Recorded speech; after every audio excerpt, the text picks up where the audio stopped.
Hi everybody, this is Mike Matousek, and I'm here with one of my best friends, Frank Liszka. And the International Polka Association is always looking for ways to increase interest and awareness of anything to do with polka music. So one of the things they've been doing is conducting interviews with folks who have been inducted into the Polka Hall of Fame. Now, Frank and I have enjoyed that honor. And we have a number of questions that we're going to discuss and have a little conversation to learn a little bit more about, our interest in polka music. So, Frank, why don't we begin with you? Why don't you tell us where are you from? Where were you born and raised? Well, I was born in Greenville, Pennsylvania, just a little town north of Sharon and Pennsylvania in Mercer County. And in 1953, and I'm the oldest of 9 kids. Oh boy! And my mom and dad were. My dad is Polish, my mother's German, and very Catholic family, and had a really good upbringing. And that's where I'm from, Greenville, Pennsylvania. And that was a farm, right? Yeah, it was like a farmette. Okay. It wasn't really a farm until my dad bought all the property that was around the house originally. Now it's a farm, yeah. And I guess you went to school there, and I went to Reynolds High School, which is in Greenville, and that's where I went to school. Yeah, I was more of a city boy. I grew up in East Baltimore, in what was then primarily a Polish neighborhood. I went to a Polish school, Holy Rosary Church and school with nuns. We even had to learn Polish as part of the curriculum. And but it was a great place. You didn't even need a car. I mean, you could walk to the corner and get whatever you needed. There were a butchers, bakeries, anything you wanted, and it was a good upbringing. My mother was the Polish one. She's Jankiewicz was her maiden name. And my dad is Czech. And his family was from an area called Little Bohemia in East Baltimore. And their church was St. Wenceslaus. So that was, how the churches kind of are the center of these ethnic neighborhoods. And, again, like you, it was a good upbringing, a good Catholic family. And, it was a good life. Now, how did you, what was your first exposure to polka music? Well, my dad, he worked as a sheet metal guy, and he worked for a company in Youngstown, and they did a lot of tract homes, which is houses that are like, they're all the same, and he would just move he worked for the union over there. And every day he had this little transistor radio. And back then, they didn't have country music stations. They just had a local station that would play everything. Well, Little Wally he would have his music on there. And my dad took a liking to Little Wally. Little Wally. But anyway, then Little Wally started coming to Idora Park in Youngstown. And so he would pack up just me and my sister, and then my uncle and aunt and their 2 daughters, we would all go to Idora Park, and that's where I saw Little Wally. And I was pretty young. I was probably, 9 or 10 years old. But I liked it. But it wasn't till I started taking trumpet lessons, about 11 years old. Not lessons, but I was in like a school band, and Dad says, "Well, they got this guy over there. They got this person called Marion Lush."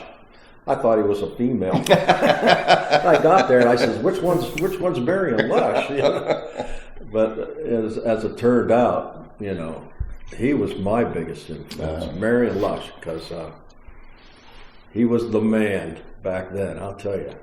They all came in, their hair was slicked back, and I just thought, man, these guys. And it was just that style that he had that really caught my attention. They had this build and release kind of style to their music, And boy, at the end of the song, that just made my heart beat faster, But boy, Mary Lush, he was the man. Well, in my case, I mean, my dad was an accordion player, and from the time I was born, I mean, I was exposed to polka music. In fact, when we would lay in bed at night, my father would be downstairs. We lived in a row house with radiators, and he would be tapping his foot, and he would be playing, practicing music, and I'd be laying in bed, and it was just like a lullaby, and with this pulse gently putting you to sleep. So it was kind of like polka music. That tempo, that beat was just instilled in me. And so I didn't really see any of the big polka bands too much later in my life. We had a little family band. My brother started taking drum lessons, and my cousin David started playing accordion. And actually, I would just be the percussionist. I would ring bells and stuff. I was taking accordion lessons from my dad, but my cousin said, "Well, I'm already playing accordion. Why don't you play bass?" So we had our own rhythm section, and that's kind of like how we got started. Now, in polka music in the early days, I guess Lush was your big inspiration then. Yeah. Okay. Yeah. I really never heard of Eddie Blazonczyk at that point in time. It wasn't until like 1969 or 8 that the Gold Dust twins, who lived around the Youngstown area, they followed Mary Lush everywhere. They were two really huge ladies, really. But we got to know them very well. And they said, "Oh, Frankie, you think Mary Lush is good? You ought to hear this band called the Versatones." I says, "The Versatones? Huh? Who are they?" That was my first thing that's the first time I heard about the Versatones. And then while longer, the Versatones came to Campbell, Ohio, and I got to see Eddie Blazonczyk, But this was after Chet Kovalkoski had already left the band, so never did see him with the Versatones. But boy, he was a big influence on me. After I saw the Versatones, it was him and Lush. I liked them. Well, tell us about the first band experience you had. Who'd you play with first? How did that start? Well, I met a couple guys. I met Jan Dave Zakowski at Idora Park, and we would go down there to their house, and we would jam a little bit. But there was just too much distance, and my dad says, I can't drive you 2 hours every weekend to play a job. But he told me, he said, "Wait until you get your driver's license, and then you can do what you want." So I waited until I was 16. I got my driver's license. He signed me for a senior license, and lo and behold, I met two guys from Newcastle. Newcastle is considerably closer to where I lived. It was only like an hour away. And they said, "Yeah, we have a polka band." I said, "Oh, really? Why don't you come down and we'll jam? We're kind of looking for a trumpet player." I said, "Oh, okay." So I went down and I joined up with them, and they were called the Harmony Sharps from Newcastle. That was my first band. And I thought they played a pretty good style. What really captured my attention was the accordion player could belly shake. And boy, that was fascinating to me. And I thought, this is it. And I played with them for, 5-6 years through high school. And then later on, should I go on? Well, yeah. After the Harmony Sharps, who was next? Well, then I met Bruno Mikos, and because the Harmony Sharps played with Little Wally at Idora Park. It was Harmony Sharps, Little Wally, And Bruno, he said, got to talking with him, and he said, "I like the way you play trumpet." He says, "Would you be interested in doing some work with Little Wally?" And I went, "Oh, yeah," because, man, my dad, that's all he talked about was Little Wally. Little Wally. I like Little Wally, too. But anyway, So I started working with them, and that's when my first exposure really going on the road with Little Wally, which was an experience. And you were young, right? I mean, yeah, I was, I don't know, 17. Oh my goodness. Yeah, 17. Touring with Wally. Well, 17 what an years old. experience that was. Did he make you sell the records? Oh, yeah, he did. Yeah, we didn't have much. If he had a big crowd, I mean, we didn't go back to the bar and just kind of stand around. No, we sold LPs. Oh man. He would tell the people, I need to sell more LPs because my wife is expecting again. Oh, of course it was, Yeah, right. Well, in my case, as I mentioned, we had the family band, me, my brother, my cousin, and my sister. Mm-hmm. We were the Polka cousins. But then I got the opportunity to play with my first 6-piece band, where they had, a trumpet, a saxophone, a clarinet, with charts, organized. What was the name of that band? That was the Royal Cavaliers. Royal Cavaliers. And they played the entire Happy Louie book. Because in Baltimore, Lush was big. Mm-hmm. But not as Louie was God. Yeah. When Louie would come, I mean, it was just pandemonium, I never even heard of Little Wally. I never even heard of Eddie Blazonczyk until I was like an older teenager. Mm-hmm. But what a great schooling that was. The trumpet player, his name was Jerry Villanuevo. He went on to become like one of the most talented trumpet players in Baltimore. He played first chair for all the big events at the Civic Center. Mm-hmm. He went to Peabody Institute, which was our big music school. And he taught me a lot about reading music and chords and everything. So that was a really good experience. And then later, when the opportunity came to play with the Brass Works, Fred Belinsky moved down from Buffalo and Dave Korch moved down from Pennsylvania. And I could see I was really excited about the more of a Chicago style than the Louie style. Yeah. And that's because the new brass caught my ear back then, when they were the golden brass and became the new brass. Mm-hmm. And then that double trumpet with all that push. And back then we called it the drive. Oh man, that drive the accordion. We didn't even know what push meant. Yeah. We just know that meant bellow shaking. Yeah. Like you, that really, oh my God, it gave me goosebumps. Yeah. And that's when the Brass Works were formed. Mm-hmm. So that was pretty neat. Now, when did your first recording experience happen? Well, that was with the Harmony Sharps. And it was at a studio. It wasn't at Peppermint. It was at some other studio in Youngstown. From what I understand, it wasn't too far away from where Peppermint Studio is now. But Gary Ramey was the engineer. Oh, really? Yeah, so that was my first exposure to him. It was a real small little place. It was only about the size of a living room. But it was with the Harmony Sharps, and it was called Harmony Sharps at Idora Park. And I don't recommend anybody get this album, so please don't send me a copy. Or if you do, don't expect to see it again, because I'm kind of trying to collect them all and have them destroyed. Oh, for goodness sakes. But that was my first exposure to songwriting too. And so there was something you did original? Yeah, there was maybe one that I did on there. I'm terribly embarrassed by it, but oh, come on. Everybody got to start somewhere. Absolutely. When it comes to songwriting. Well, with the Cavaliers, we did an album in 1976 called The Royal Cavaliers Capture Polka World. And we emulated the famous photo of when the troops conquered Iwo Jima with the flag. The flag. And we had a Polish flag. And we were, you should see the cover of that. Actually, it was my idea. And I wrote my first song and sang it on that, and it was called Cozy Acres, because I was dating a girl, and her last name was Kojal, and they had this big property, and it was called Cozy Acres. So it kind of was a tribute to her family and stuff. Mm-hmm. So that was my first recording.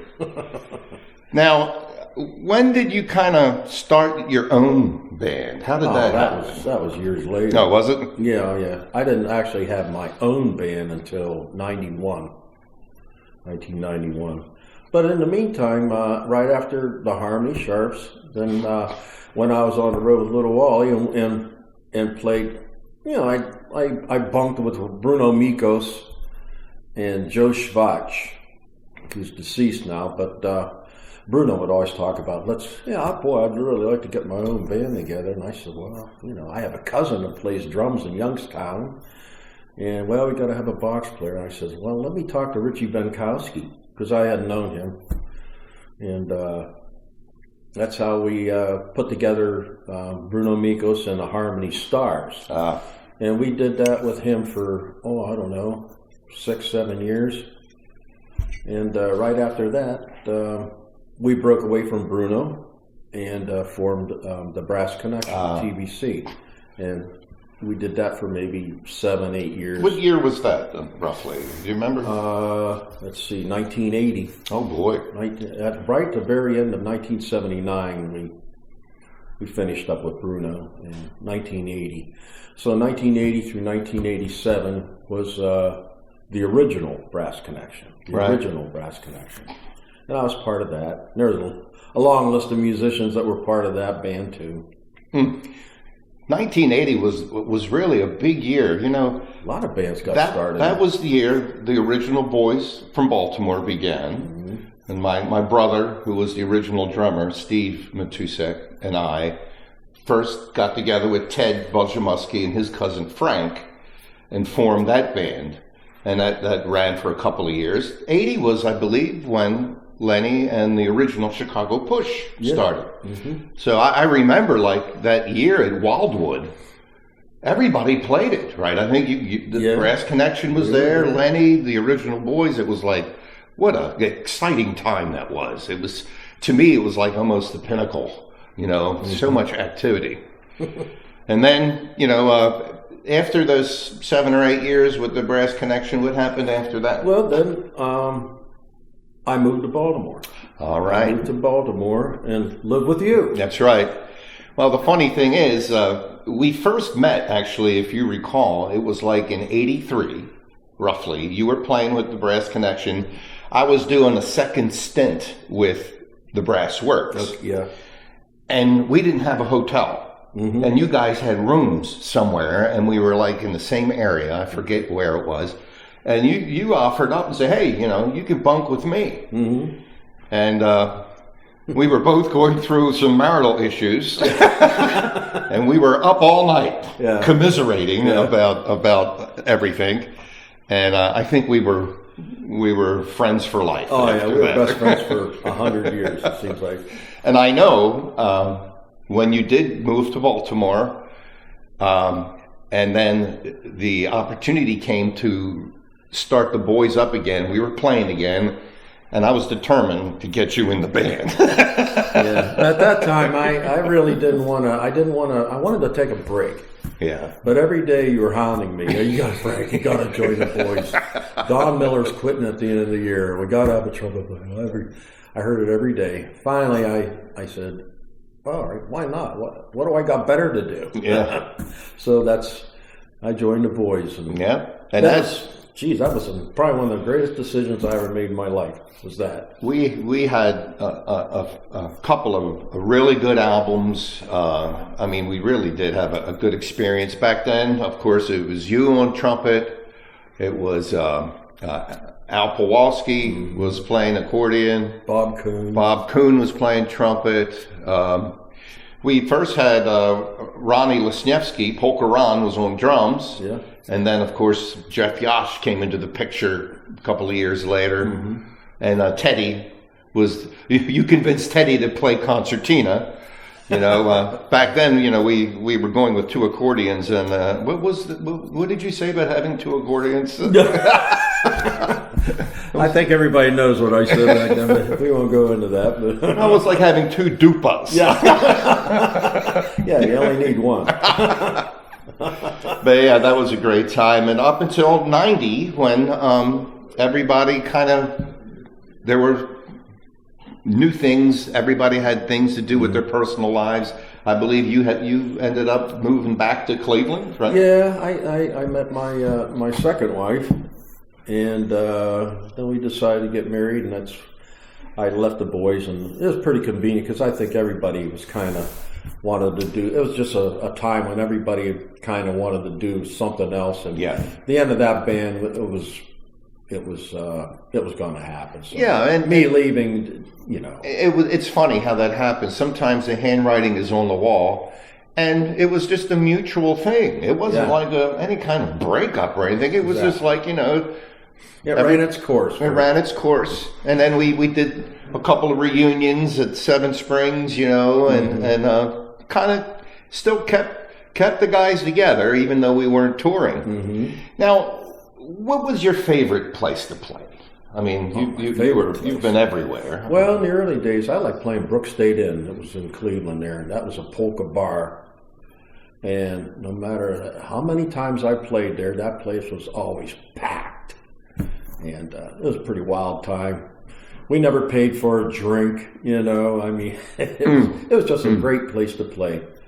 And then outside of that, I loved all the festivals.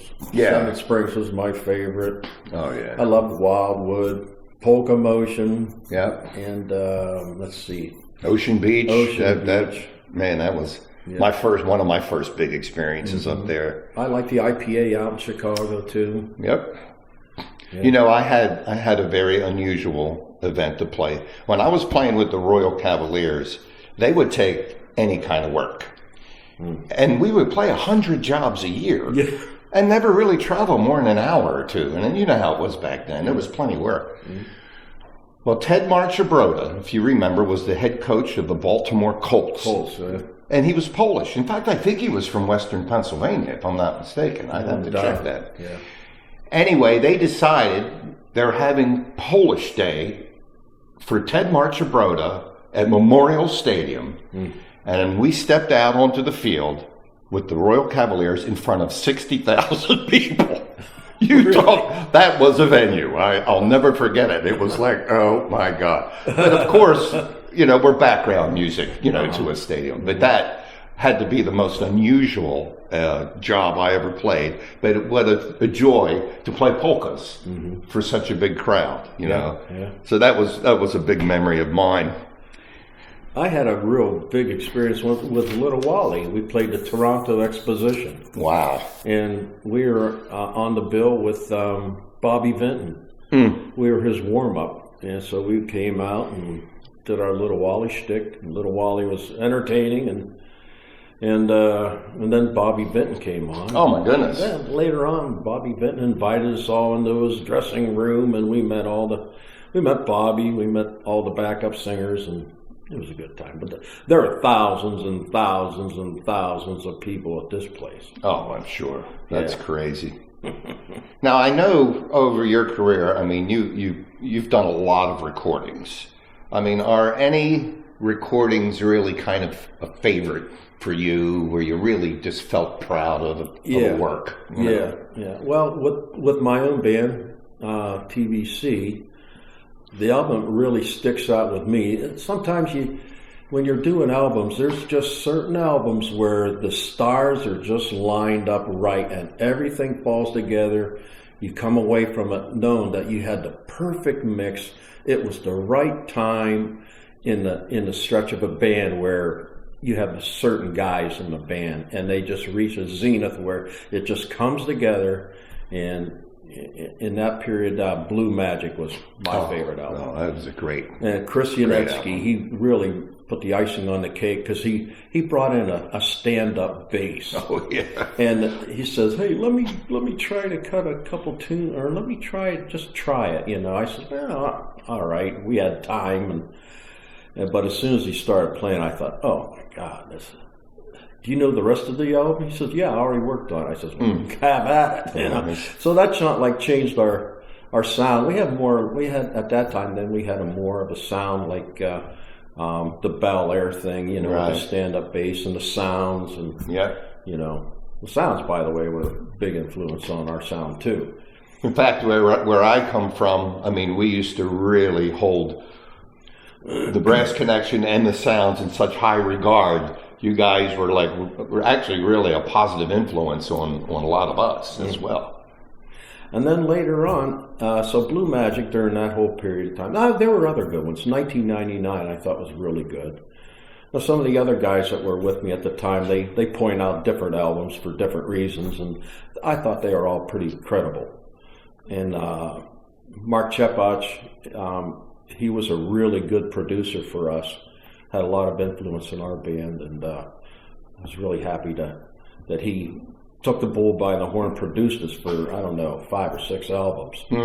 And then later on, once I joined the Boys, the 2 that we did in the late 80s, they were really good too. Especially Boys Night Out. Yeah, especially Boys Will Be Boys. And Boys Will Be Boys, yeah.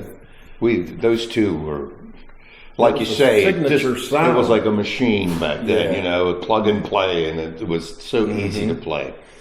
And then once we reunited later on, I just thought, Where the Boys Are, I just really thought that was exceptional album. It had a hit song, and in my world, if you have a hit song on an album, it drags the whole album into a whole different sphere, where then you're eligible for album of the year, band of the year. It opens up those doors to those other awards. It's the halo effect. Yeah, absolutely. Yeah. But one of my proudest moments was when I was a male vocalist, and I don't even know what year that was, 2013 maybe. Oh my male God! Vocalist at the USPA.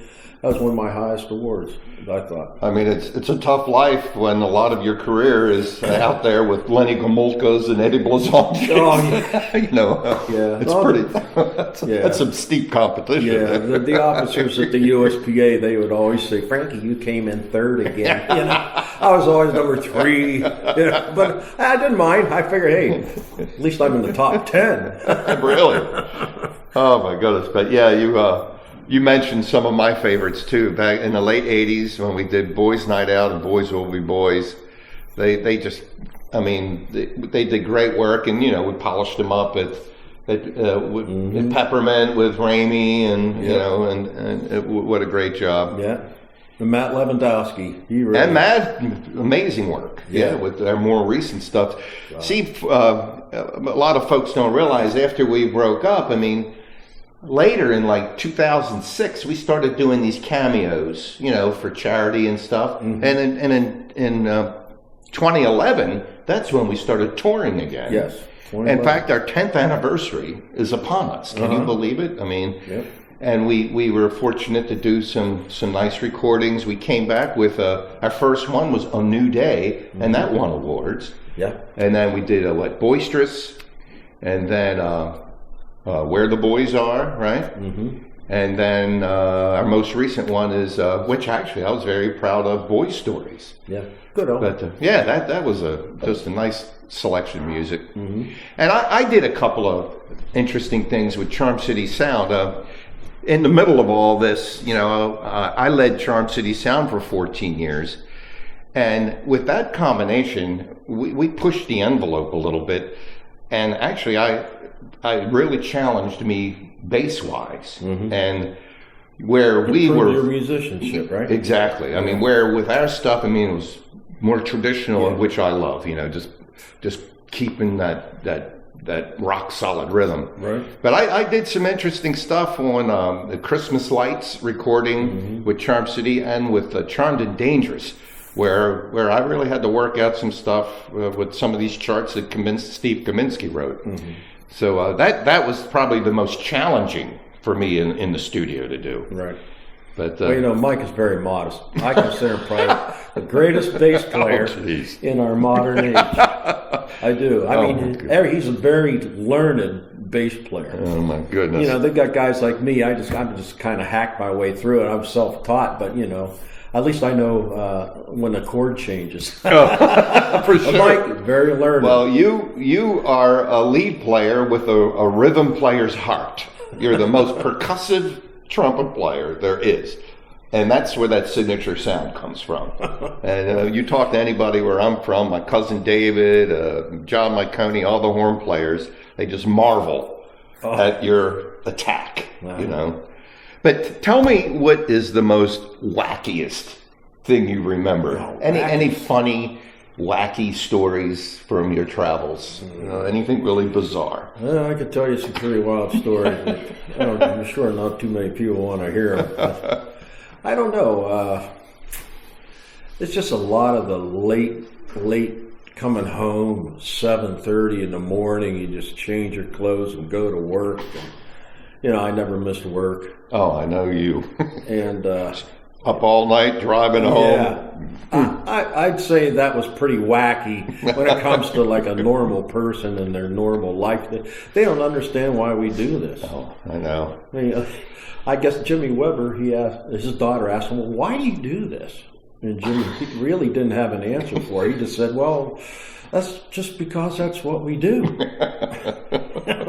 And really, what other explanation can you give for this? Yeah. We love this music. I know. If we're not doing it, who is? You don't want to figure out what you're making per hour because it won't even be minimum wage. But you're right. It's a labor of love for sure. I got to tell you one story. This is wacky. This is back in 1974. The Royal Cavaliers played at Pottstown, Sunnybrook, for the first time. Mm-hmm. So here we are, all 17, 18-year-olds, all excited. And if you remember, back then there was a fad of streaking. Remember, people were streaking, taking their clothes off. We decided we were going to streak. Mm-hmm. So I swear, we took off our clothes, rolled them up under our arms, and the band ran naked down Main Street in Pottstown, right past the hotel we were staying at. And the night manager is in the office, and he sees these naked bodies fly by the window. Now, the drummer was the small, fast guy, Danny Jovanovski. And he's very petite. So he goes by the window, and then behind him is Ted, who's tall and lanky, and he's fast, and I'm third. Well, the night manager thinks there's a naked lady that just went by, and these guys are chasing her. He follows us up to our room. We get into our room. He comes in through the door with a gun. Oh, my. And he's shaking his hand like this, thinking he's breaking up some kind of, sexual assault. And, of course, our hearts are beating through our chests. Well, the word gets out about this, and you remember Johnny Haas, who ran the festival. Oh, yeah. He's making announcements during every band break during the festival of how the Royal Cavaliers streaked down Main Street. And, oh, my God, we laughed about that for years. Well, that is crazy. Yeah. That's about as crazy as you can get. I never did anything like that. Now, what year were you inducted into the Polka Hall of Fame? 1998. Wow, that's been a while already. Yeah. That had to be a highlight for you. Oh, sure. Oh, I think Scrubby, he was like the first of our generation. For some reason, I come along, and you know what? I feel like a whole lot of other guys that have been inducted. It's like, what did I do? I mean, why? When it came to me, it came as a complete surprise. I just thought, oh no, I don't deserve this. And but you know what? It was one of the biggest moments of my career. As a polka musician. Yeah, I got to tell you the same thing. I mean, I was inducted much later in 2008. And like you, I mean, it's kind of overwhelming because you just think of so many talented people, and don't they deserve it more than I do? But they look at your whole body of work, too. I mean, all of the bands you played with, all the original songs, and it's, in your case, it's certainly justified. And then I was thrilled to be honored by the USPA in 2014 with the Lifetime Achievement Award. Now that having those two things, it was like, wow. I mean, it truly is a humbling thing. Mm-hmm. Now, what advice would you give to young polka musicians these days? I just say keep practicing, keep working at your craft. Don't try to do anything too crazy. And start with a small local band. Don't shoot for the stars right away because it probably is not going to happen. But work on your craft, and learn from the past.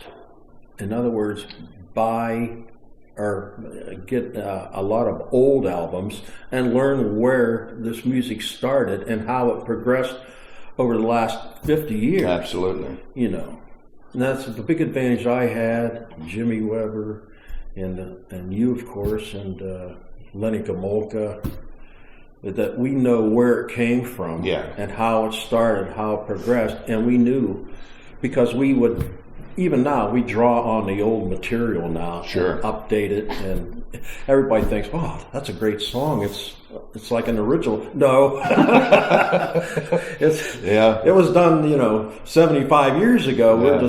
We just found it. Yeah, but that's what I would say. If it's good, it's good. Learn the history. Yeah, and get some background. That is really good advice. I would say the same thing. Cut your teeth. Get together with some local guys, hone your craft.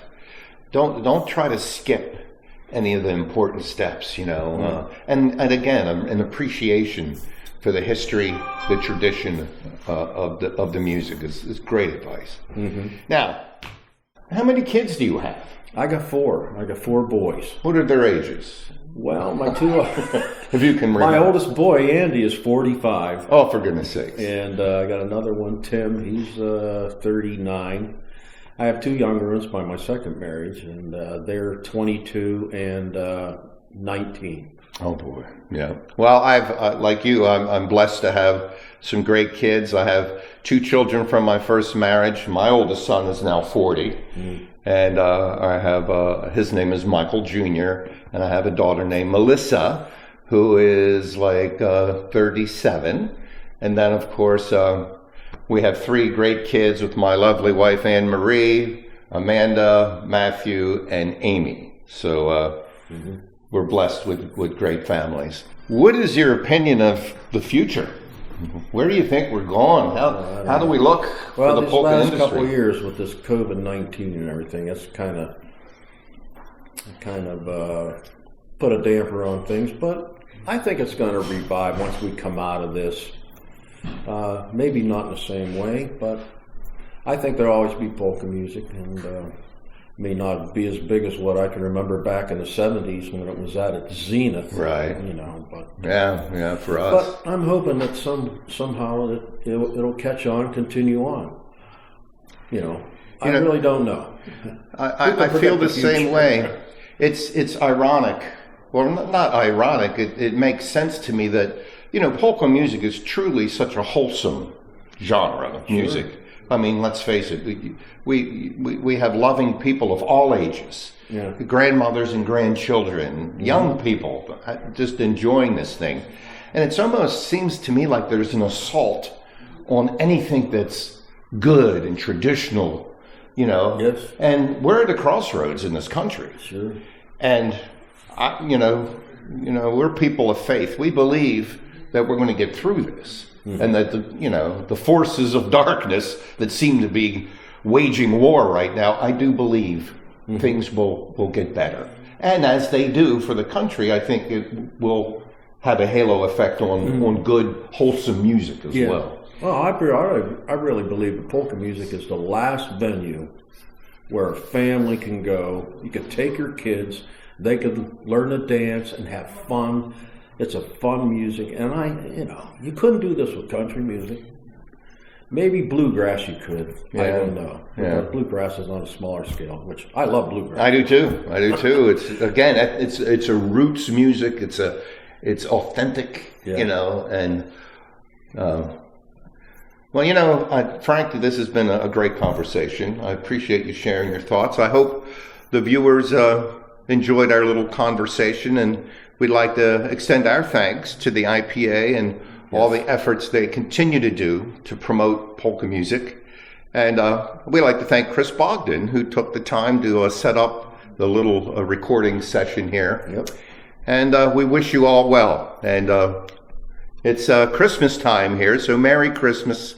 Wesołych Świąt Bożego Narodzenia. And I'd like to say thank you to my fiancée, Dee Coyle. which we're filming at her house. It's a brand new house, as you can see in the background. It is Christmas, and thanks to her. So once again, folks, thank you for your time. I hope you enjoyed our little chat.